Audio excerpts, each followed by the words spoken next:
నమస్తే రమగారు. నమస్తే జయ. రమగారు, చిన్న పిల్లలకి చెప్పే కథల్లో భాగంగా ఏదైనా ఒక పంచతంత్ర కథ చెప్తారా? మనం ఒక సామెత కథ చెప్పాం, పిట్టపోరు పిట్టపోరు పిల్లి తీర్చింది. అంటే రెండు పిట్టలు ఒక వస్తువుని తెచ్చుకుంటే పిల్లి దానికి సగం దీని సగం పంచుతూ తినేయడం, సామెత మీద నుంచి కథ. ఇలాంటిది ఒక పంచతంత్ర కథ ఉంది. ఇది మనము తెలుసుకోవచ్చు, పెద్దవాళ్ళకు కూడా ఉపయోగపడుతుంది. అంటే లైఫ్ కి అప్లై చేయాలి జయ. పంచతంత్ర కథల్ని కథగా విని వదిలేయకూడదు, మన జీవితానికి అప్లై చేసుకోవాలి. ఖచ్చితంగా పంచతంత్రాన్ని జీవితానికి అప్లై చేసుకోవాలి. మనం కొద్దిగా ఆలోచిస్తే ఆ కథ మన జీవితాల్లో ప్రతిబింబిస్తూ ఉంటుంది. అన్ని కథలు అంతే. సో పిల్లలకి చెప్పినప్పుడు ఇది పిల్లల కథగా ఎప్పుడూ పంచతంత్రాన్ని భావించద్దు. పంచతంత్ర చెప్పబడిందే జీవితాల కోసం. ఏదో జంతువులు బొమ్మలు కనపడి, జంతువుల పేర్లు కనపడి, జంతువు కథలాగా అనిపించగానే మనం ఏం చేస్తామంటే ఇది పిల్లలది, ఇది పిల్లలది అని అనుకుంటాం. పిల్లలది కాదు పంచతంత్రం. ఈ 5 తంత్రాలు మన జీవితానికి ఉపయోగపడతాయి. మనం మామూలుగా చూడండి, ఏదైనా ఒక పని చేయాలి, ఒకటితోటి ఒక పని ఉంది, వాడితోటి ఆ పని చేయించుకోవాలంటే సామధాన భేద దండోపాయాలు ఉపయోగించాలని చెప్తారు. సామధాన భేద దండోపాయాలు అంటే ఉపాయాలు 4. ఇప్పుడు నేను మీ దగ్గరకు వచ్చాను, మీతో పని చేయించుకోవాలంటే నేనేం చేయొచ్చు? స్వీట్గా మాట్లాడచ్చు, ఒకటి మాట్లాడి పని చేయొచ్చు. ఒకవేళ నేను మాట్లాడినా మీరెవరో నాకు తెలియదు అన్నట్టుగా అవుతారు, మీరు మొహం పెట్టుకుంటే నేనేం చేయొచ్చు? మీకు పరిచయం ఉన్న వాళ్ళని ఇంకొకళ్ళని ఎవరి ద్వారా అయినా మిమ్మల్ని అప్రోచ్ అవ్వచ్చు. ఇప్పుడు ఇది 2 ఉపాయాలు అయినాయి చూసారు. ప్లాన్డ్గా చేయటమే కదా. జీవితం అంతా ప్లానింగ్ తోటే నడుస్తుంది. ఈ సామధాన భేద దండోపాయాలు ఏంటంటే, మొదటిది సామోపాయం, అంటే మృదువుగా మాట్లాడి మామూలు మాటలు. రెండోది దానం, నేను మీకు ఇది చేస్తాను, మీరు నాకు ఇది చేయండి. ఓకే. భేదం, ఇద్దరి మధ్యలో వాళ్ళు చేయమంటున్నారు, మీకు వచ్చు కదా అని అడిగితే వాళ్ళు చేయకపోతే నాకు రాదా అని వీడు తయారవుతాడు. ఇద్దరికి చెడగొట్టి మన పని చేసుకోవటం, 3వ ఉపాయం.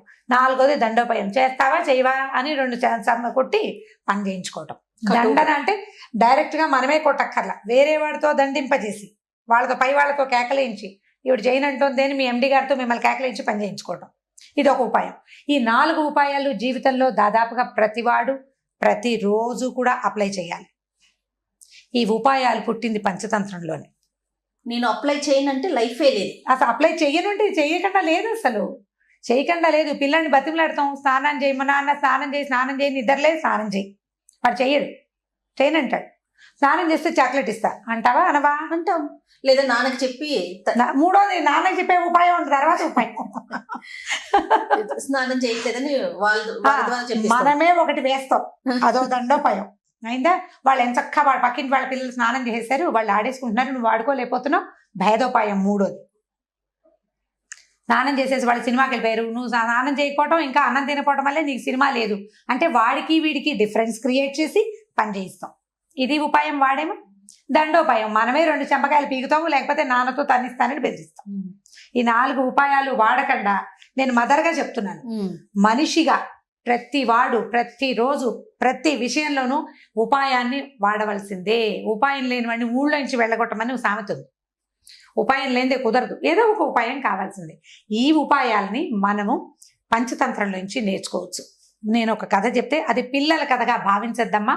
ఇది నేను తల్లులు, ఇప్పుడు నేను పెద్దదాన్ని, ఇప్పుడు చిన్నపిల్లల తల్లులు అందరూ నా పిల్లలతో సమానమే, వాళ్ళకి క్లియర్గా చెప్తున్నాను. దీన్ని లైఫ్కి అప్లై చేయటం తెలుసుకోండి. ఇది మీ ఉద్యోగాల్లో ఉపయోగపడుతుంది, మీ జీవితంలో ఉపయోగపడుతుంది. ఎప్పుడు దాన్ని వాడాలి, బ్రెయిన్లో ఉంచుకోవాలి. దాన్ని మనం చేస్తే మన పిల్లలకి అలవాటు పడుతుంది. ఇప్పుడు మనము ఎలా ప్లాన్డ్గా బిహేవ్ చేస్తున్నామో అది చూస్తారు కదా. మొదటి రోజు మీ ప్లానింగ్ వాళ్ళకి అర్థం కాదు, మనతో ఉన్న వాళ్ళు కూడా మన ప్లానింగ్ అర్థం కాదు. కొన్నాళ్ళు పైగా ఆమె ప్లానింగ్ ఎక్కువ అని మిగిలిన వాళ్ళు తెలుసుకుంటారు 4 ప్లాన్లు చూసాక. అంతే కదా. ఒక్కొక్కళ్ళు మీ ప్లానింగ్ ఏమిటో నాకు చెప్పడానికి మీరు నన్ను కథలు అడిగినట్టుగా మిమ్మల్ని ప్లానింగ్ అడుగుతారు జనం. అయితే ఈ కథ చూద్దాం. పంచతంత్ర కథ కదా ఇది. ఒక రోజట ఒక కుందేలు, వర్షంగా ఉన్న ఒక రోజు కుందేలు తను పడుకోవడానికి స్థలం వెతుక్కుంటూ పరిగెత్తింది. చూస్తూ ఉండగా దానికి ఒక చెట్టు తొర్ర ఖాళీగా కనపడింది. ఆ తొర్రలో ఎవరు లేరు, ఖాళీగా ఉందని ఈ కుందేలు ఏం చేసింది, ఆ తొర్రలోకి దూరి పడుకుంది, నిద్రపోయింది. చీకటి పడేసరికి ఒక పక్షి అక్కడికి వచ్చింది. వచ్చి ఈ తొర్ర దగ్గర చూసే, తొర్రలో ఆల్రెడీ చెట్టు తొర్రలో కుందేలు. ఇదేం చేసింది, బయట నుంచి పొడిచి ముక్కుతోటి లే అని లేపి, ఈ తొర్ర నాది, నువ్వు వచ్చి పడుకున్నావు ఎందుకు, ఇది నా ప్లేస్, నాకు ఇచ్చేయమంటే కుందేలు ఏమంది, నీ తొర్ర ఏమిటి, అడవిలో ఉన్న తొర్రలు అందరు విను, ఎవరు ముందొస్తే వాళ్ళది, నేను ముందొచ్చా కాబట్టి ఇది నాది. అనేసరికి ఈ పక్షి ఒప్పుకోవాలి. ఏమిటి అందులో బోల్డని ఉన్నాయి చూడు, కాకులు అలమలు నేనే తెచ్చిపెట్టుకున్నాను, ఇంకో 4 రోజుల్లో గుడ్లు పెట్టాలి, నేను అవన్నీ ఒక్కొక్కటి ఏర్పరచుకుంటుంటే వాటి మీద వచ్చి పడుకున్నావు నువ్వు, నా ప్లేస్ నాకు కావాల్సిందే అని పోట్లాడితే నీ దిక్కుని చోటు చెప్పుకో, నేను ఇవ్వను లేవను ఇప్పుడు అనేసరికి ఈ పక్షి ఏం చేసింది, ఇప్పుడు ఇంకో ఎవరినైనా తగు తీర్చడానికి పిలుచుకొచ్చే టైం లేదు, చీకటి పడిపోయింది, పక్షులన్నీ సర్దుకుంటున్నాయి ఇళ్లలో, ఎవరు రారు పోవమ్మా అంటారు ఎవరినైనా పిలిస్తే. అందుకని ఏం చెయ్యొచ్చు ఆలోచించింది, అటు ఇటు ఇంకెక్కడికైనా పరిగెడితే ఇప్పుడు కొత్త ప్లేస్ దానికి ఎక్కడ దొరుకుతుంది, వెతుక్కోవాలి. దాని బదులు ఈ కుందేలుని బతులాడుకుంటే సరిపోతుందని ఏం చేసింది, ఈ కుందేలుని బాబు ప్లీజ్ చలిగా ఉంది బాగా, బయట వర్షం పడుతోంది, నాకు కూడా ప్లేస్ ఇవ్వు, మన ఇద్దరు తగువు రేపొద్దున ఎవరి దగ్గరైనా తీర్పించుకుందాం ప్రస్తుతానికి అని చెప్పి ఈ త్వరలో అది కూడా దూరి పడుకుంది. ఈ కుందేలు కూడా ఏమనుకుందంటే సరేలే వర్షం కదా పాపం అది మాత్రం ఎక్కడికి పోతుంది, పైగా ఇది నాదని చెప్తుంది, ఆల్రెడీ కింద ఆకులు అలమలు తగులుతున్నాయి, పక్షులు తెచ్చి పెట్టుకుంటాయి మెత్తగా ఉండేందుకు, అవి తగులుతున్నాయి దాని ఒంటికి, అందుకని ఈ పక్షిని కూడా తనతో పాటు పడుకుంది పక్షి. తెల్లవారింది, పక్షి కుందేలు 2 బయటకు వచ్చినాయి. ఇప్పుడు మన తగువ తీర్చాలి, ఈ ప్లేస్ ఎవరిది, తగువ తీర్చడం కోసం చుట్టూతా వెతికినాయి, పక్షులన్నీ ఆహారార్థం బయలుదేరి వెళ్ళిపోతాయి తెల్లవారేసరికి. ఈ తగులు తీర్చే వ్యవహారాలు వాటికి రావు అవి, ఎందుకంటే వాటి తిండి వెతుక్కునే ప్రోగ్రాం ఉంటుంది, రోజంతా తిరిగి కదా వెనక్కి రావాలి. కొన్ని గుడ్లు పెట్టినవేమో పిల్లలకి తిండి పెట్టుకునే ప్రోగ్రాంలు ఉంటాయి, అవి చచ్చిన వేరే పనుల వైపు చూడం. అంటే ఎవరి పని వాడు చేసుకుంటారనమాట. నీ తగులు తీర్చే వ్యవహారం ఎవరికి అక్కర్లేదు. పంచాయతీలు ఎవరు పెడతారు, పని పాట లేని వాళ్ళు పెడతారు. ఇక్కడ ఉన్న పిట్టలన్నిటికీ ఎవరి పని వాటికుంది. సరే ఏం చేసినాయి, ఇవి 2 ఖాళీగా ఉన్న జంతువు కోసం వెతుక్కుంటూ తిరిగితే ఈ గంగా నది తీరంలో ఉన్నాయి ఈ చెట్లు. ఈ గంగా తీరంలో ఒక పెద్ద ఈవురు చెట్టు, బూరుగు చెట్టు, ఆ చెట్టు త్వరలో ఒక పిల్లి ఉంది. పిల్లి ఖాళీగా కూర్చుంటుంది, ముసలిది. దానికి పెద్దగా అంటే రోజంతా తిండికి కోసం వెళ్ళే ఓపిక లేదు, పిల్ల జల్లా లేరు, ఎవరికైనా ఆహారం తెచ్చిపెట్టాల్సిన పని లేదు, శక్తి ఉడిగిపోయింది, ఎక్కడో ఒక చోట కూర్చుంటూ ఏదో కాస్త తెచ్చు తిని, ముసలిది కదా కదలికలు తక్కువగా ఉంటుంది, అంటే పెద్దదనమాట. పెద్దవాళ్ళు ఏం చేస్తారు, ఏదో వేళకి చిన్నప్పుడు తిన్నంత ఆహారం వాళ్ళకి అక్కర్లేదు కదా, కొద్దిగా తిని ఎక్కువ గంటలు ఉండగలుగుతారు. పిల్లి కూడా అలాంటిదే. సరే ఏం చేసినాయి, ఈ 2 పిల్లి దగ్గరికి వెళ్దామని మెల్లిగా ఆ చెట్టు వైపుకి బయలుదేరినాయి. చెట్టు దగ్గరికి వెళ్ళేసరికల్లా అదేమో త్వరలోనే కూర్చుని మొహం బయటికి పెట్టింది. పెట్టాను ఈ కుందేలు ఇద్దరు కలిసి తమ కథ అంతా చెప్పినాయి. సాయంత్రం నేను వచ్చేసరికి అక్కడ ఎవరు లేరు, ఖాళీగా ఉంది, అందుకని నేను త్వరలో పడుకున్నాను, ఈ పెట్టేమో ఇది నాదంటోంది, కాబట్టి నువ్వు తీర్పు చెప్పాలి. అడవిలో ఎవరు ముందు ప్లేస్ సంపాదించుకుంటే వాడిదే కదా, నేను నిన్నే ఖర్చు వేశానంటే బస్సు సీట్ లాగా కుదరదు కదా అని కుందేలు, నేను కొన్నాళ్ళ నుంచి ఉంటున్నానని చెప్పేసరికల్లా ఈ పక్ష పిల్ల అనుకుంది, భలే టైంకి దొరికారు, అసలు ఇవాళ ఓపిక లేదు, ఆహారానికి వెళ్ళే ఓపిక లేదు, బాగా దొరికినాయని. అబ్బాయిలు మీరేదో కిచకిచా కిరికిరు అంటున్నారు కానీ నాకేమీ బాగా వినపడ్డలేదు, పెద్దదాన్ని కదా, ఇలా దగ్గరికి రండి, త్వరలోకి వచ్చేస్తే మీరు చెప్పేది నేను వింటాను. ఇంత దూరంగా చెప్తే నాకు ఎట్లా వినపడుతుంటే ఇవి 2 మొహమొహాలు చూసుకున్నాయి.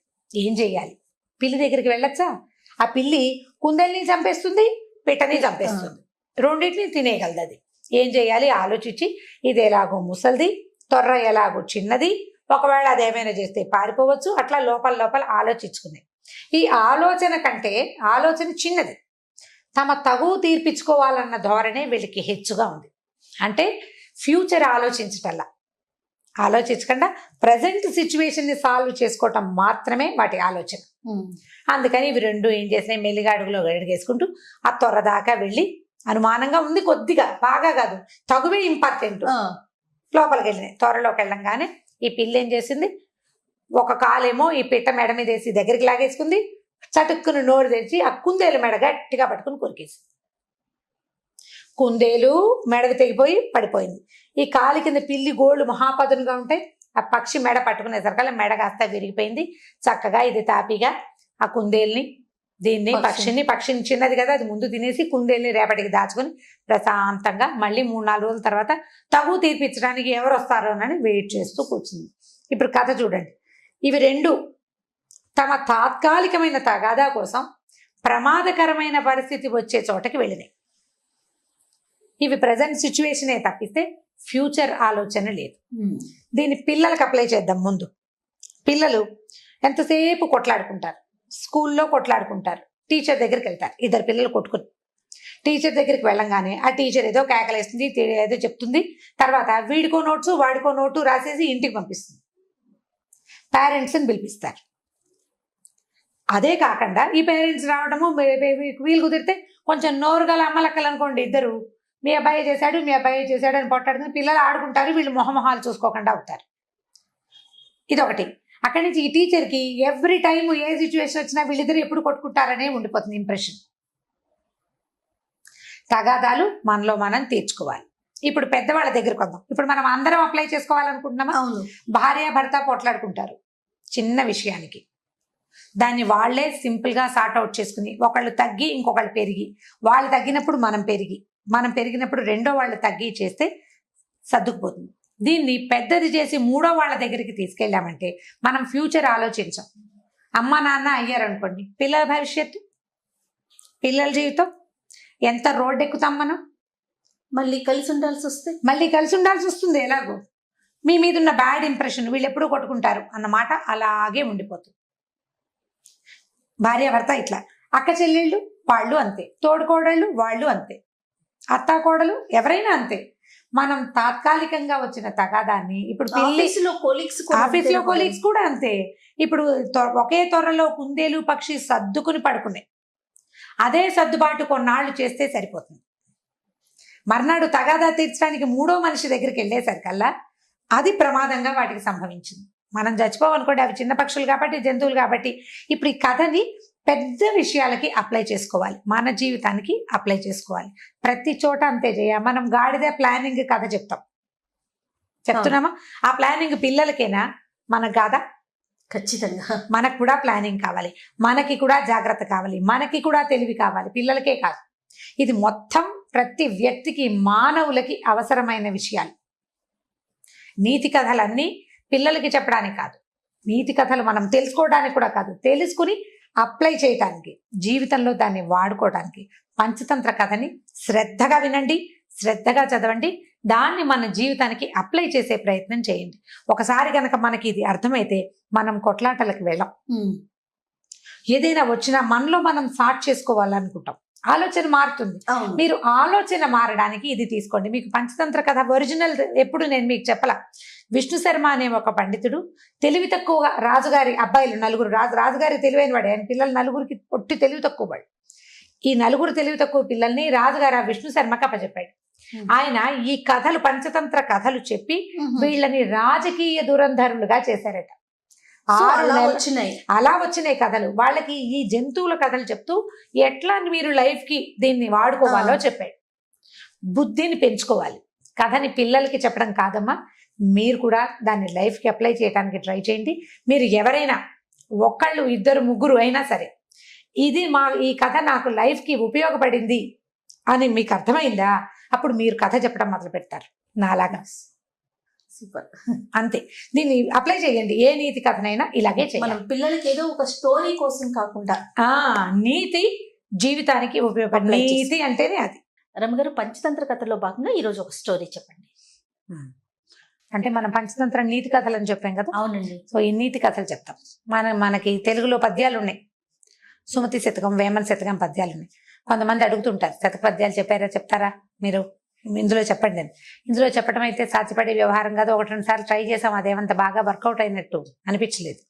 పద్యాలు చదువుకోవాలి ఎవరైనా సరే. తెలుగు ఒక పద్యం చెప్తాను చూడండి, ఆ పద్యానికి రిలేటెడ్ కథ చెప్తాను. బలవంతుడ నాకేమని పలువురతో నిగ్రహించి పలుకుట మేలా, బలవంతమైన సర్పము చలిచీమల చేత చిక్కి చావదే సుమతి. అంటే నాకేమిటి అని గనక ఇదిగా ఉంటే నువ్వు దొరికిపోతావు ఎప్పుడో ఒకప్పుడు. ఎందుకంటే ఎంత బలవంతమైన సర్పమైనా చీమలకి దొరికిపోతుంది. ఒక చీమ కొడితే దానికి ఏమవ్వదు, అన్ని చీమలు కలిసి మీద పడి కొడితే మనకి దేశంలో తిరుగుబాట్లు అవన్నీ కూడా ఇలాగే జరిగినాయి. ఒకడు పోట్లాడతాడు, వాడి వల్ల ఏం కాదు. ఆ పోట్లాట 100 మందికి ఇదైంది అనుకోండి, 100 మందిలోకి స్ప్రెడ్ అయింది అనుకోండి, 100 మంది కలిసి ఒక బలవంతుడి మీద పడితే వాడి తలకు కలిసింది. కాబట్టి నాకేమిటి అని అనుకోకూడదు ఎవడైనాను. మనుషులతోటి సానుకూలంగా పోవాలి ప్రతిదానితో అని సుమతి శతకారుడు చెప్పాడు. దీనికి దగ్గరగా కాదు కానీ ఇంచుమించుగా ఇలాగే ఉందని చెప్పడానికి వీల్లేదు. ఒక మంచి కథ ఉంది. ఒక పల్లెటూరికి చుట్టుపక్కల ఈ పాత రోజుల కథలు చెప్తాం కదా మనం అన్ని. అడవి దారి ఉందట. దానికి ఆ ఊరికి 2 దారులు ఉన్నాయి. అడవిలో నుంచి ఒక దారి, చెరువు పక్క నుంచి ఒక దారి. అడవిలో నుంచి దారి నిజానికి దగ్గర దారి, చెరువు పక్క అంటే చెరువు పక్క నుంచి కట్ట మీద నుంచి చుట్టుకుని రావాలి.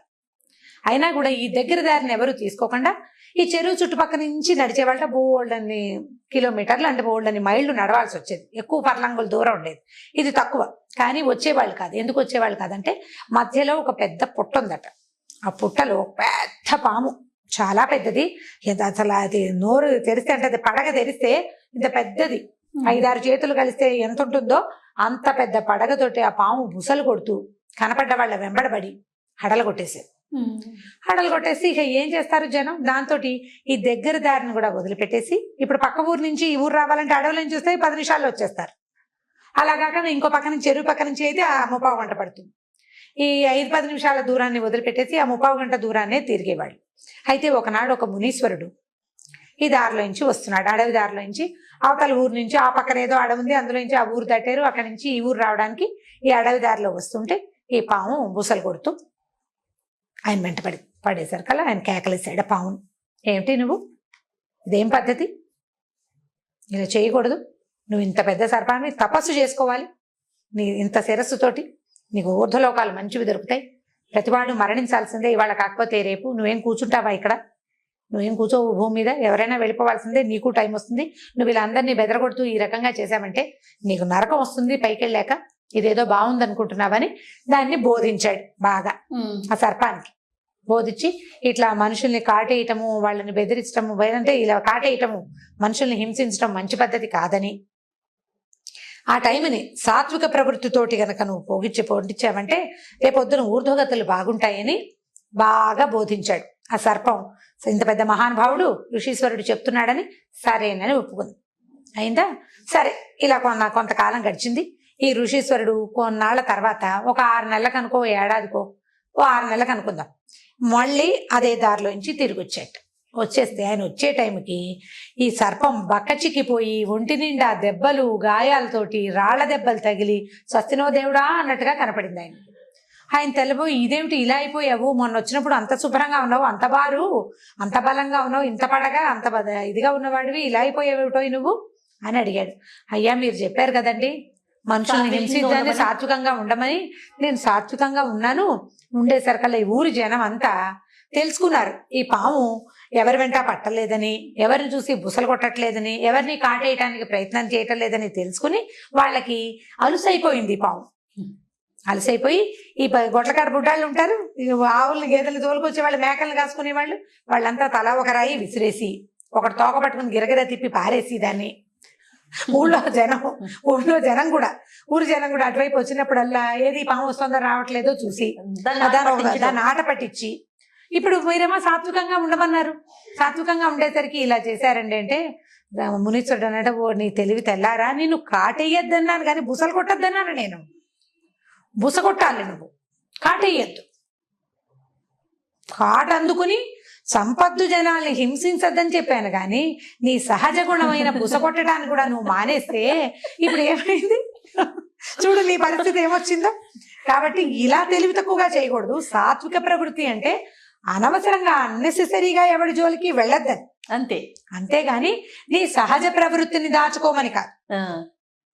బుసలు కొడితే వాళ్ళే పోయేవాళ్ళు, నువ్వు కాట అందుకుంటావో అందుకోవో వాటికేం తెలుసు, వాళ్ళకి తెలీదు. నువ్వు బుస్సు అంటే ఇంత పెద్ద పడగా తెరిచేసరికి భయం వేసి చచ్చిపోతారు ముందు, అవతల పారిపోయేవాళ్ళు. నువ్వు బుస కూడా కొట్టకుండా ఈ తల దించుకుని ఉండేసరికి రాళ్ళేసి కొట్టారు. కాబట్టి బుసలు కొట్టు అని ధర్మం చెప్పి వెళ్ళిపోయాడు. ఇప్పుడు చూడండి, సాత్వికంగా ఉన్ననాళ్ళు మనుషులకి అలుసుగా కనపడతాం మనం. మెతకగా ఉండే ప్రవృత్తిని దాచిపెట్టుకోవాలి. మీ ప్రవృత్తి అదే, మీరు ప్రతిక్రియలు చెయ్యరు ఎవరికి అయినా కూడా గంభీరంగా ఉండాలి మనుషులు. మెతకతనాన్ని బయట పెట్టుకుంటే పిల్లలకు కూడా అలసైపోతారు. జయ కొట్టేస్తా అని కొట్టరు తల్లులు, చిత కొట్టేస్తానంటారు. ఓ చమకాయ కొడితే ఓసారి వాళ్ళకి తెలుస్తుంది పిల్లలకి, కొట్టేస్తాను, చంపేస్తాను, చిత కొట్టేస్తాను, నాలుగు కోసేస్తాను, ముక్కు కోసేస్తా, ఇలా ఎన్ని తిట్లు తిడతామో పిల్లల్ని. డొక్క చించేస్తాను, నా రెగ్యులర్ డైలాగ్ అది. ఏమంటాను, నేను కూడా ఏం కొట్టలేను. ఎప్పుడో కొట్టినప్పుడు కొడతాము, ఎప్పుడో అది కొడతాను అని అన్నామా కొట్టి తీరాలి ఒక దెబ్బ. కనీసం 10 సార్లు బెదిరించి ఓసారైనా కొడితే పిల్లలు చూస్తే వాళ్ళిద్దరిని తిట్టుకుంటారు. అదే ఎవరైనా కానీ, ఇప్పుడు మావాడైతే నువ్వు చేసే పని చెప్తున్నామని చెప్తాడు నాకు. నేను అలాగే ఒక 5-6 సార్లు బెదిరిస్తాను, ఎప్పుడో ఒకరోజు చేతిలో ఉన్నది విసిరేస్తాను. కొట్టడమే. చేతిలో నుండి విసిరేయటమే. నేను నీకు ఇవ్వను అన్నానా, ఇక నువ్వు ఏం చేసినా నేను చచ్చినా ఇవ్వను. ఇక పాకెట్ మనీ కట్టండి కట్టే. ఇక నువ్వు అడుగు, పెద్దమ్మ వచ్చినప్పుడు, మామయ్య వచ్చినప్పుడు, మామ నా పాకెట్ మనీ ఇవ్వట్లేదని దొంగ మాటలు వాళ్ళ దగ్గర చెప్పినా సరే, మీరు చావండి మీరు చెప్పినా సరే నేను ఇవ్వను, వీడింతే. ఆ మొండితనం మనుషుల దగ్గర ఉండాలి. పిల్లలకి తెలియాలి. ఈ కథ చెప్తోంది అందుకే. పిల్లలకు కూడా చెప్పచ్చు. స్కూళ్ళల్లో ఏం చేస్తారంటే, ఈ వీళ్ళ చాతకానితనాన్ని, మెతకతనాన్ని ప్రదర్శించకూడదు. కామ్గా ఉండాలి. ఉండేసరికల్లా బెదురుతారు. నాకు రాదు, నాకు భయం అన్నమాట చెప్పావా, అవతల వల్ల కలిసిపోతాం. అందుకని మనం కూడా మెతకతనాన్ని దాచుకోవాలి, దాన్ని చూపించకూడదు. చాలా మంది దిగి నోటితో వాచా సూరత్వం ఉంటుంది, వాక్ సూరత్వం అంటారు. వాచా సూరత్వం అంటే మాటలే, కొట్టేస్తాం, చంపేస్తాం, పొడి చేస్తాం, అదేదో చేస్తాం. తీరా క్రియేట్ చేసరికి ఏమీ చెయ్యం మనం, ఏమి చేయం. పోనీ మీరు దెబ్బలు కొట్టలేరు అనుకోండి, పిల్లల్ని కొట్టమని చెప్తున్నారు, రమ్మగారు బాగోలేదు అనుకోవద్దు, పిల్లల్ని కొట్టద్దు, కట్ చేసేయండి. కొన్ని ఏం కట్ చేయాలి, సోషల్ బాయ్ కట్ చేయడం. వాడు అరిచి గీ పెట్టినా వాడితో మాట్లాడద్దు. కొన్ని 10 సార్లు అడుగుతారు, 10 ప్రశ్నలకు కూడా సమాధానం చెప్పద్దు. నేను నీతో మాట్లాడను ఒక పూట, కొన్ని గంటలు, ఎక్కువ కాదు. నేను మళ్ళీ బిగించి కైకేయిలాగా చేయకూడదు, అంత కాదు, కొద్దిగా మాటలు మానేయటం. తర్వాత పాకెట్ మనీ కట్ చేయటం. ప్రతి వారం శనివారం ఆదివారం ఐస్ క్రీమ్ ఇప్పిస్తామనుకోండి, ఈ వారం నువ్వు వల్ల చేసావు, నీకు ఇది ఇప్పించను అని మంగళవారం చెప్తే శనివారం దాకా ఆ మాట మీరు గుర్తుపెట్టుకోవాలి, దాని మీద నుంచోవాలి, మీ పరాక్రమాన్ని చూపించాలి. పాము దాని ఒరిజినల్ పరాక్రమాన్ని చూపించాలని ఋషీశ్వరుడు ఎలా చెప్పాడో అలాగే తల్లుల పరాక్రమం పిల్లలకి తెలియాలి. వీళ్ళు ఇలాగే చేస్తారు. అసలు మాట్లాడకుండా ఒక 1 or 2 hours ఉంటే చాలేమో. చాలా ఎక్కువ, ఎంత విలువెల్లాడిపోతారు, చాలా ఎక్కువ. కానీ వాళ్ళు మన మీద ప్రయోగిస్తారు, అది చూసుకుని చేయాలి. మనం చేసేమా ఇది మనం ఆవిడెవరో అడిగారు, మనం బ్లాక్మెయిల్ చేస్తే, ఇమోషనల్ బ్లాక్మెయిల్ చేయండి అని చెప్పాము ఒక కథలో. మనం చేస్తే వాళ్ళు అలవాటు చేసుకుని వాళ్ళు చేస్తారేమంటే చేస్తారు. వాడికి అలవాటు అయిపోయేంత ఎక్కువ నువ్వు చేయకూడదు, మనం దొరకకూడదు కదా. తల్లులకి ఎంత తెలివి కావాలి తెలుసా జయ, నిజంగా చాలా తెలివి కావాలి. ఎందుకంటే పిల్లలు ప్రచండమైన తెలివితేటలు కలిగిన వాళ్ళు ఉన్నారు ఇప్పుడు, మామూలు తెలివి కాదు అసలు. నేను చెప్తుంటే 1 day బేబీకి తెలుసు మన సంగతి. ఎప్పుడు చెప్తారు, కీలరికి వాత పెట్టాలి. అదే కీలరికి వాత పెట్టుకోవాలి. పిల్లలకి దొరకకూడదు, ఏమైనా సరే. పిల్లలకే కాదు జయ, కెమెరామెన్లు ఇద్దరు మనకేసి చూస్తున్నప్పటికీ మొగుళ్ళకి దొరకకూడదు, అత్తగారులకి దొరకకూడదు, అమ్మకి కూడా దొరకకూడదు. మనం చేసేది దొరికేమా దొరికిపోతాం అంతే. వీళ్ళెవరికి దొరకకుండా ఉండాలంటే మనకి ఎన్ని తెలివితేటలు ఉండాలి. మొదటిది, మనం ఏదో కులాసాగా బద్ధకంగా ఏదో యూట్యూబ్ చూస్తూ ఏదో పని చేస్తూ కాలక్షేపం చేయకూడదు. బ్రెయిన్కి ఎప్పటికప్పుడు పదును పెట్టుకోవాలి. ఆడవాళ్ళు ఎంత తెలివిగా ఉంటే ప్రపంచం అంత బాగుంటుంది. సూపర్ అంతే, మనకుండాలి తెలివి ఖచ్చితంగా. మనం కాదు, ఇప్పుడు మన పని మనిషి ఉంది, పని మనిషి తోటి ఒకలా మనకి అందరికీ ఉంటాయి జయ ఇవి. పని అమ్మాయి తోటి ఒక రకంగా మాట్లాడతాం, అవునా? పని అమ్మాయితో మాట్లాడినట్టు మనం ఎవరితోటైనా మాట్లాడతామా? మాట్లాడు. అమ్మతో ఒకలా మాట్లాడతాం, అవునా? కూతురు దగ్గరకు వచ్చేసరికి అమ్మ దగ్గర మనం గారాలు పోతాం, పిల్లల దగ్గరకు వచ్చేసరికి వాళ్ళ గారాలు మనం భయపడతాం, వాళ్ళ గారాలకు లొంగిపోవాల్సి వస్తుంది. సో ఇప్పుడు ప్రతి వాళ్ళు ఇన్ని పాత్రలు పోషిస్తూనే ఉంటారు. ఇప్పుడు అందరితోటి ఈ ప్లే చేసేటప్పుడు ప్రతిసారి తెలివిగా ప్లే చేయండి. ఋషీశ్వరుడు చెప్పాడు, పరాక్రమాన్ని చూపించద్దు కానీ నీ రకాన్ని చూపించు, నీ సంగతి చూపించు. నీకు పడగుంది, కోర్లు ఉన్నాయి, నీకు విషం ఉంది, నువ్వు ఎప్పుడైనా కాటేయగలవు. ఆ భయం ఉండాలి అవతల వాళ్ళకి. సో ప్రతి స్త్రీ నేర్చుకో, ప్రతి తల్లికి ఈ తెలివితేటలు ఖచ్చితంగా ఉండవలసిందే. పాము కథ చెప్పి మమ్మల్ని పాములాగా మారమంటారంటే పాముకి లాగా మారమంటలేదు. ఋషీశ్వరుడు చెప్పింది, నువ్వు కాటు వేయద్దు, నీ ఒరిజినల్ నేను ఇది చెయ్యగలను అని చూపించాలి. చూపిస్తే అందరూ కంట్రోల్లో ఉంటారు, ప్రపంచం అంతా మన గుప్పెట్లోకి ఉంటుంది. అప్పుడే మనం సరిగ్గా చేయగలుగుతాం.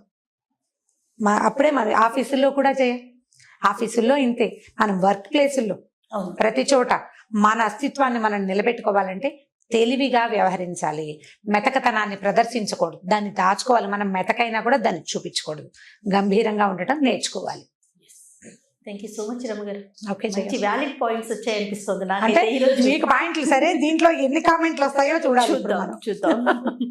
రమ్మ గారు, పంచతంత్ర కథలు అనగానే పిల్లలు చాలా ఇంట్రెస్ట్ చూపిస్తారు, అందులో ఒక నీతి కూడా ఉంటుంది. సో ఈ రోజు ఒక పంచతంత్ర కథ చెప్పుకుందామండి.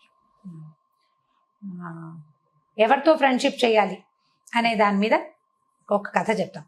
అయితే ఇది చాలా పాత కథ జయ, ఇది ఫెమిలియర్ కథ అవ్వడానికి కూడా అవకాశం ఉంది. చాలా మందికి తెలుసుంటుంది ఈ కథ, మీకు తెలుసో లేదో మరి. అంటే ఇప్పుడు వ్యక్తులు తమలాంటి మన ఇవి ఉన్న వాళ్ళే, అంటే ఒకటే జాతి వాళ్ళతో స్నేహం చేయాలి, ఒకటే కులం వాళ్ళతో, కులం అనకూడదు దీన్ని, ఈ కులం బ్యాడ్ వర్డ్, సేమ్ మనలాంటి వాళ్ళతో, కమ్యూనిటీ అంటే ఒకే తెగకి చెందిన వాళ్ళతోటి స్నేహాలు చేయాలి. వేర్వేరు తెగల వాళ్ళతోటి స్నేహం చేసినప్పుడు అప్పుడప్పుడు ఎక్కువగా అది ఫెయిల్ అవ్వడానికి అవకాశం ఉందని చెప్పే పంచతంత్ర కథ ఇది. అయితే పంచతంత్ర కథలు చెప్పే నాటికి ఇది చాలా పురాతనమైన పద్ధతి కదా, 500-600 సంవత్సరాల క్రితం కథలు ఇవి. అప్పటికి మనుషుల్లో కూడా ఇలాంటి జాతి వ్యవస్థ అది స్పష్టంగా ఉందో లేదో మనకి పెద్దగా అవగాహన లేదు. కుల వ్యవస్థ ఖచ్చితంగా ఉంది, చాతుర్వర్ణాలు ఎవరి పని వాళ్ళ నుంచి వాళ్ళు చేసుకునే విధానం ఉన్నదే అన్నమాట. అలాంటప్పుడు రాజుగారి అబ్బాయిలకి విష్ణు శర్మ చెప్పిన కథలు ఇవి. 4 రాజకుమారులకి చెప్పారు. అయితే ఎవరితో ఫ్రెండ్షిప్ చేయాలంటే మంచి చెడు తెలుసుకుని స్నేహం చేయాలి, మూర్ఖులతోటి స్నేహం చేయకూడదు. తర్వాత మన స్వజాతి కానివాడు, అంటే ఒక శాకాహారి మాంసాహారి స్నేహం చేయకూడదన్న నీతి కూడా అందులో ఉంది. ఈ శాకాహారి మాంసాహారి అంటే జంతువుల్లో ఉంటాయి కదా, కొన్ని జంతువులు శాకాహారులుగానే ఉంటాయి. పెద్దదైన ఏనుగు ఒట్టి ఆకుల అలవలు తిని బతుకుతుంది. దానికి అంత శరీరం ఎలా పెరుగుతుందో ఆకుల అలవలతోటి మనకి తెలుసు, దాని పుటకే అది.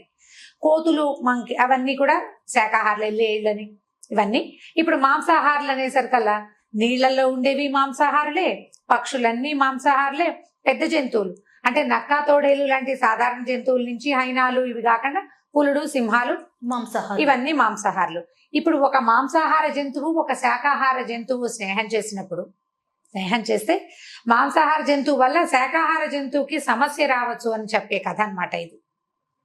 ఇదేంటంటే ఒక కోతెట ఒక చెరువు పక్కన ఉన్న, ఒక నది పక్కన ఉన్న మామిడి చెట్టు మీద ఉండేది. మామిడి చెట్టు మీద హాయిగా రోజు ఏవో అంటే సీజన్లో ఎండాకాలంలోనే కదా మామిడి పళ్ళు వచ్చేది, అది మార్చి నుంచో మొదలవుతాయి. ఈ నదుల పక్కన ఉన్న చెట్లు త్వరగా పూస్తాయి అంటే ఎక్కువ కాలం ఫలిస్తాయి. పుష్పించడము తొందరగా ఉంటుంది, ఫలించడము ఎక్కువ కాలం ఉంటుంది, ఈల్డ్ ఎక్కువ ఉంటుంది కదా నీటి ఇవక ఉండేసరికి. అయితే ఈ మామిడి చెట్టు మీద ఉండే కోతి అది మార్చి నుంచి, అంటే మనకి ఇక్కడ పచ్చకాయలు వచ్చే టైంకి దానికి పళ్ళు వచ్చేసేవి. ఆ పళ్ళు తింటూ ఉండేది మార్చి నుంచి, అట్లా ఎండాకాలం వెళ్ళేదాకా మళ్ళీ ఇంచుమించు ఆషాఢం శ్రావణం వచ్చేదాకా మామిడి పళ్ళు తినేది. అయితే ఇది మామిడి పళ్ళు సగం తిని పడేసి ఒక పండు వస్తుంటే రెండో పండు కింద పడిపోయి నది మొదట్లో పడేది, నది ఒడ్డున పడుతుండేవి. ఆ నదిలో ఒక మొసలి ఉండేదట. ఆ మొసలి ఈ పడిన మామిడి పండును తిని చూసింది, ఎంతో బాగుంది. సహజంగా మొసలి మాంసాహారి, శాకాహారం కూడా తినేదేమో. ఇప్పుడు శాకాహారి కాదండి మొసలి, అసలు పళ్ళు తింటూ మీరు పిచ్చి కథలు చెప్తున్నారని నన్ను అడగకూడదు, ఎందుకంటే కథ ఇలాగే చెప్పాడు ఆయన. ఇది మీరు మేము అనుకుని చెప్పే కథ కాదు కదా, ఇది అంటే ఒక నీతిని మనకి ఇంజెక్ట్ చేయటం కోసం చెప్పబడిన కథ కదా.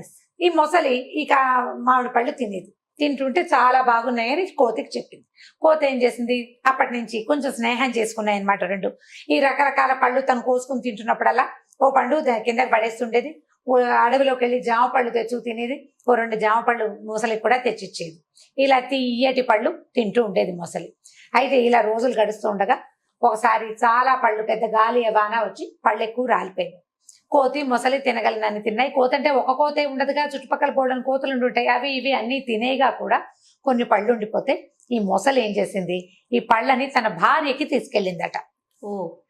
దేనికైనా మగదానికి ఆడది ఉండాల్సిందే కదా, తన ఆడ జంతువుకి పట్టుకెళ్ళింది మొసలి కోసం. పట్టుకెళ్తే ఆ మొసలి ఆడ మొసలి తిని చూసింది, ఎంతో బాగుంది, ఎంత బాగుందోనంటే అప్పటి నుంచి ఇది కోతి నా ఫ్రెండ్, మేమిద్దరం కబుర్లు చెప్పుకుంటున్నాము, అక్కడ చెరువు ఒడ్డున మాట్లాడుకుంటున్నాం, ఈ నది ఒడ్డున అని చెప్పేది. అక్కడి నుంచి ఈ ఆహారం పంచుకుని తినడం వల్ల స్నేహం ఏర్పడుతుంది. ఇవి రెండు బాగా ఆ కబుర్లు ఈ కబుర్లు, చెరువులో ఇంతలు విశేషాలు, నదిలో ఉన్నవి, నీళ్ళలో ఉండేవి అన్ని మొసలు చెప్పేది, అడవిలో ఉన్న విడ్డూరాలు అవన్నీ కోతి చెప్తుండేది, మాట్లాడుకునేవి. ఇలా ఎక్కువసేపు కబుర్లు చెప్పుకుంటూ భార్య దగ్గరికి వెళ్ళేది కాదట ఈ మొసలి. వైఫ్ తో స్పెండ్ చేసే టైం తక్కువ, ఫ్రెండ్ తో స్పెండ్ చేసే టైం ఎక్కువ. ఇలా అయ్యేసరికల్లా ఆడ మొసలికి కోపం వచ్చింది. ఎంతసేపు వెళ్ళి ఆ నది ఒడ్డున అక్కడ కూర్చొని ఉంటాయి. అయితే చెప్పింది, ఇదేం చేసింది, ఇది కోపం వచ్చేసిందట ఈ ఆడ మొసలికి. ఇది ఎంతసేపు అక్కడ మాట్లాడుతుంది, నా దగ్గరికి రావటం లేదు వీడని చెప్పేసి ఏం చేసిందంటే ఈ మొసలికి ఏం చెప్పింది, నువ్వు ఎంత తియ్యటి పళ్ళు తెస్తున్నావు, నీకు ఇంత తియ్యటి పళ్ళు ఇచ్చే నీ ఫ్రెండ్ ఉన్నాడు చూడు, వాడు ఎంత గొప్పవాడు, వాడే ఇస్తాడు పళ్ళు. ఎందుకంటే నువ్వు కోసుకోలేవు కదా చెట్టుకి. అంత తీయటి పళ్ళని తిని రోజు అవే తిని బతికే వాడి గుండె ఎంత తీయగా ఉంటుందో, ఆ గుండెని నాకు రుచి చూపించు అని అడిగింది. ఇప్పుడు గుండెని రుచి చూపిస్తే అది ఉంటుందా? జంతువు చనిపోతుంది, ఉండదు. ఈ మొసలి సరేనని ఒప్పుకుంది. బుర్ర లేదు దానికి. అది సరే, భార్య 2 సార్లు 3 సార్లు ఆ కోతి గుండె కోసం అడుగుతూనే ఉండేది, తీసుకురావా అంటే ఈసారి అని కొన్నాళ్ళు నడిచింది.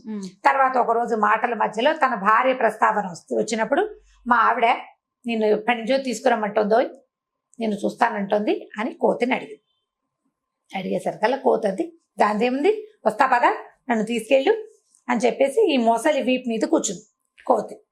ఈ 2 మరి కోతి పెద్దగా ఈత కొట్టడాలు అవి రావు దానికి. మొసలి వాళ్ళ ఆవిడ అక్కడెక్కడ ఉంటుంది అంతఃపురంలో, ఇవి వెళ్ళాలి కదా ఇక్కడి నుంచి. ఈ మొసలి మీద ఎక్కింది. మొసలి మీద ఎక్కితే ఈ మొసలి కొంచెం ముందుకెళ్తుండగా ఏం చెప్పిందంటే, నువ్వెంత మంచివాడు పోయి, నీ అంత మంచివాడు ఎవడైనా ఉంటాడా, అందుకే నీ గుండె తీయగా ఉంటుందని మా ఆవిడకి తెలుసు అనేసరికల్లా కోతికి గుండె లటక్కమంది. అర్థమైంది, అమ్మో ఇదేదో పెట్టుకుందిరా మనసులో అని అనుకుని, ఏమిటవి నా గుండె రుచిగా ఉండటం ఏమిటి, నేనే రుచిగా ఉంటానంటే, అవునట నా భార్య చెప్పింది, అందుకే నేను తీసుకురమంది, నీ గుండె తినాలనుందో ఆమెకంటే. అయ్యో అలాగా, భలేవాడివి. వెంటనే కోతి తెలుసుకుందనమాట. నేను వెంటనే మాట మార్చేసి, భలేవాడివి, ముందే చెప్పద్దు, నా గుండె చెట్టు మీద పెట్టొచ్చాను అని చెప్పేసరికల్లా మొసలంది, నిజమా గుండె చెట్టు మీద పెడతారంటే, నాకు 2 గుండెలు ఉంటాయి, ఒక గుండె చెట్టు మీద పెట్టుకుంటా, 2వ గుండె నేను నా దగ్గర ఉంటుంది. ఇప్పుడు నేను తిరగాలి కదా, వెళ్ళి నీకు మీ ఆవిడ కావాలంటే ఏముంది, వెనక్కి వెళ్ళి చెట్టు మించి గుండెకాయ తీసుకొస్తాను, మామిడికాయలతో పాటు గుండెకాయ కూడా చెట్టు మీదే ఉంది, ఆ కాయ తీసుకొచ్చానంటే ఎంచక్క మీ ఆవిడకి ఇచ్చేసేయచ్చు, పద వెనక్కి వెళ్దామని చల్లగా వెనక్కి తిప్పించింది. ఎంత అమాయకపు మొసలి. మొసలి మూర్ఖత్వం అనమాట, కోతి తెలివి కదా. సరే, ఇద్దరు వెనక్కి వెళ్ళారు. కోతి చక్మని చెట్టెక్కి, ఓరి పిచ్చివాడా, నువ్వెంత మూర్ఖుడివి, నా గుండె తింటే నేను బతుకుంటానా, నీ స్నేహితుడిని చంపడానికి నీ భార్య ఎత్తు వేసింది అనే విషయం నీకు తెలియదంత మూర్ఖుడివి నువ్వు. ఒక ప్రాణికి 2 గుండెలు ఉంటాయి అని కూడా నీకు తెలియదు, నువ్వు అంత మూర్ఖుడివి. నీలాంటి మూర్ఖుడితోటి కనుక స్నేహం చేస్తే ఇక నేను నా పని ఎప్పటికప్పుడు ఇలాగే నేను సూపులో పడుతూ ఉంటాను. మూర్ఖులతోటి స్నేహం చేయకూడదు. పైగా నీ బుద్ధి వేరు, నా ఇది వేరు. ఇప్పుడు నా మీద నీ కోపం రాగానే నువ్వు నోరు తెరిచి పళ్ళతో పట్టుకున్నావా, నేను చచ్చిపోతాను. తెలియక పొరపాటున నా జాతి కానివాడివి, మాంసాహారివైన నీతోటి స్నేహం చేశాను, నీతో ఇంకెప్పుడు స్నేహం చేయను, నువ్వు నన్ను పిలవద్దు, నేను నీ దగ్గరికి రానని చెప్పేసి ఆ మామిడి చెట్టు దిగి ఇంకో పక్కకి వెళ్ళిపోయింది. మొసలి ఏం పరిగెత్తినా దాన్ని పట్టుకోలేదు. నీటి మీద స్పీడ్ గా వెళ్తుంది కానీ నేల మీద అంత బాగా నడవలేదు కదా, చెట్లెక్కలేదు. కోతిని పట్టుకోవడం దాని వశం ఉండదు. అయ్యో అని తల బాదుకుని ఈ భార్య మాటలకి ప్రలోభపడి అనవసరంగా అమ్మాయి ఏదో ముద్దుగా చెప్పిందని అనుకున్నాను, కానీ నా స్నేహితుడిని దూరం చేస్తుందని నేను అనుకోలేదు. ఇలాంటి తెలివి తక్కువ పని చేసినందుకు వృధాగా స్నేహాన్ని పోగొట్టుకున్నానని బాధపడుతూ మొసలి వెనక్కి వెళ్ళిపోయింది. ఇంకా ఎప్పుడు కోతులు నీటిలో ఉన్న జంతువుల జోలికి వెళ్ళలేదట ఆ తర్వాత. దీంట్లో నీతి ఏంటంటే, స్నేహితుల నుంచి దూరం చేయడానికి భార్యలు కూడా ప్రయత్నిస్తారు అనేది ఒక నీతి ఒకటి. తర్వాత మన జాతి కానివాడు అంటే మనలాంటి లైక్ మైండెడ్ పీపుల్ తోటే స్నేహం చేయాలి, కానీ జాతి అంటే ఇందులో వెంటనే వేరే అర్థాలు వచ్చేస్తాయి. అంత విపరీత అర్థం ఏం లేదు. లైక్ మైండెడ్ పీపుల్ తోటి, ఒకటే రకమైన ఆహార విహారాలు ఉన్న వాళ్ళతోటి స్నేహం చేయాలి. ఇప్పుడు మనం చూడండి, ఈ ఇంటర్నెట్ లో ఫ్రెండ్షిప్, ఇప్పుడు ఫేస్బుక్ ఫ్రెండ్షిప్ చేస్తారు. ఈ ఇండియాలో ఉన్న అమ్మాయి ఫారెన్ లో, సౌదీ అరేబియాలో ఎక్కడో ఉన్న అబ్బాయి, వీళ్ళిద్దరికి ఫ్రెండ్షిప్. వాడు ఏదో చెప్తాడు, నాకు 30,000 కావాలి, 25 లక్షలు కావాలి, 20 లక్షలు, 5 లక్షలు కావాలంటే వాళ్ళని నమ్మి అకౌంట్లలో వేసేస్తున్నారు డబ్బులు. అవునండి. ఇప్పుడు వాడెవరో జాతి, నేనెవరో జాతి అనే ఇంగితం ఉండడం లేదు. ఇప్పుడు మన దగ్గర లోకల్ జాతుల గురించి కాకుండా ఇలా విపరీతపు జాతుల గురించి జాగ్రత్త పడాలి కదా, జాగ్రత్త పడాలా. సో ఇలాంటి వాటిని స్నేహం చేసేటప్పుడు ఎలాంటి వాళ్ళతోటి స్నేహం చేయాలి. పైగా ఆల్రెడీ దెబ్బతిన్న వాళ్ళని మనం పేపర్లలో చూస్తాం, మన యూట్యూబ్ ఛానల్స్ లో కూడా కనపడుతుంటాయి. అసలు సోషల్ మీడియాలో ఒక పెద్ద దుమారం లాగా రేగుతుంది. మళ్ళీ అదే పని ఎందుకు చేస్తారో జనాలు అర్థం కాదు. మళ్ళీ అవే పని చేస్తారు. ప్రతి వారం 10 రోజులకు ఒకసారి ఓ అబ్బాయి మోసపోయాడు లేదా ఓ అమ్మాయి మోసపోయింది దూరపు స్నేహాల వలన. ఫేస్బుక్ లో ఫ్రెండ్షిప్, ఫేస్బుక్ లో నాకు వచ్చింది, ఎవరో వచ్చారు, ఓ రిక్వెస్ట్ పెట్టాం, ఓకే అన్నాం, బాగానే ఉంది. ఎందుకు ముందుకెళ్తాము, వాడు ఏదో పెట్టాడు బాగుందను, దాని మీద ఎందుకు ముందుకెళ్తావు? ఎందుకు ముందుకెళ్ళాలి? నీకు ఇంకా మాట్లాడడానికి మనుషులు లేరా? మెషిన్లతో ఎందుకు మాట్లాడాలి, ఎప్పుడు ఫోన్లోనో లేకపోతే ట్యాబ్తోనో కంప్యూటర్తోనో ల్యాప్టాప్తోనో ఉంటే మనం మానవ సంబంధాలని మెషిన్ల ద్వారా ముందుకు తీసుకెళ్లేసరికి మనకి తెలియకుండా పోతుంది. అదే నువ్వు నీ పక్క ఇంటి వాడితోటి ఫ్రెండ్షిప్ చెయ్యి, వాడి తరహా ఏమిటో, వాడి వేషం, వాడి రకం మీకు కనపడుతూ ఉంటాయి కదా కంటికి, అప్పుడు వదిలేయచ్చు మొదటే. ఇప్పుడు వేరే దేశంలో ఉన్నవాడితో స్నేహం చేసేటప్పుడు వదిలేసే అవకాశానికి నీకు అవకాశం ఏది వదిలేయడానికి తెలియదు, నీకు అర్థం కాదు. అసలు మంచో చెడో తెలియదు కదా. మంచో చెడో తెలియదు, నీకు లైవ్ గా చూడని దాన్ని ఎలా నమ్ముతాం మనం? నమ్మలేకపోతాం. ఈ విష్ణు శర్మ చెప్పిన ఏనాడో చెప్పిన పంచతంత్ర కథలు ఇప్పటికీ అప్లై అవుతున్నాయి జయ. ఇప్పటికీ తెలివి తక్కువగానే ఇప్పటికీ మోసపోతూనే ఉన్నారు జనం. ఈ కథలన్నీ కూడా మీరు మోసపోకండి, ఎవరైనా మోసపోతున్నారని తెలిస్తే వాళ్ళని హెచ్చరించండి అని చెప్పడానికి. దయచేసి ఈ కథలో నీతిని తీసుకోండి. ఏ కథ అయినా ఒక వర్డ్ ఎక్స్ట్రా వెళ్ళంగానే ఇది ఈ ఫలానాది చెప్పద్దు, ఫలానాది చెప్పండి, చెప్పిన గుడ్ కంటెంట్ ని మీరు తీసుకోలేకపోతున్నారు. ఇది ఫలానా మాట అనకూడదు అన్న ఉద్దేశంలో ఉండకుండా ఉండండి, ఒక తెలియజేయండి. అంత ఎక్కువ తీవ్రంగా దాన్ని తీసుకోవద్దు. మొత్తం స్టోరీని వదిలేస్తున్నారు. కామెంట్ రూపంలో కూడా కొన్ని చూస్తుంటే కథలు వదిలేస్తే బాధ అనిపిస్తుంది రమ్మగారు, నాకు కూడాను. ఎందుకంటే ఇప్పుడు ఒక జాతి అనేది ఒకటి, అంటే అది కథలో ఉన్న విషయం మనం చెప్తున్నాం. అది ఒక రమ్మగారు లేదా ఒక జయాను క్రియేట్ చేసింది. అంటే ఇప్పుడు దాకా చెప్పిన మొత్తం కథలన్నీ కూడా నేను చదివినవే గాని వీటిలలో ఒక్కటి కూడా సొంత కథ కాదు, నేను రాసిన కథలు కాదు కదా. ఇప్పుడు నేను రాసిన కథలు నేనే చెప్పిందంటే నేను ఒక్కదాన్నే కనుక చెప్పిన కథలు, నేను మాట్లాడినవి, అవి నా సొంత భాష. ఒక చిన్న కంటెంట్ తీసుకుని దాని మీద నేను అల్లింది తప్ప అది ఏది నా సొంతం కాదు. ఇప్పుడు కథలు రాసినవి పెద్దవాళ్ళు ఎప్పటి కథలు వదిలేస్తున్నారు. ఈ వర్డే రాంగ్, ఇదే ఎందుకు తీసుకొస్తున్నారంటే మీరు దయచేసి కొంచెం బ్రాడ్ మైండెడ్ గా ఆలోచించండి. అంటే ఇప్పుడు కథను తీసుకోవాలి, ఇది కథనే తీసుకోవాలి. ఇప్పుడు జాతి గురించి అంటే జాతులు బయట వాళ్ళతో స్నేహాలు చేయడం ఎప్పుడు సేఫ్ కాదు. మనుషుల్ని చూసినప్పుడు స్నేహాలు తప్పకుండా. మనం అమెరికా వెళ్ళాం, అమెరికన్స్ తో ఫ్రెండ్షిప్ చేయొచ్చు, వాళ్ళకి లైవ్ గా వాళ్ళు మనకి కనపడతారు కదా. ఈ కథలో అయితే ఫ్రెండ్షిప్ వరకు ఆగితే ఏదైనా వెళ్ళనుకుంటండి, అదే ఎక్కడైనా మంచి. అది ఎక్కువ వెళ్ళకూడదు, ఎక్కువ వెళ్ళకుండా జాగ్రత్త పడితే బాగుంటుంది. రైట్, థ్యాంక్ యూ రమ్ గారు. ఓకే జయ. ఈ వీడియో కనుక మీకు నచ్చినట్లయితే లైక్ చేయండి, షేర్ చేయండి. మరిన్ని వీడియోస్ కోసం మా ఛానల్ ని సబ్స్క్రైబ్ చేసుకోండి.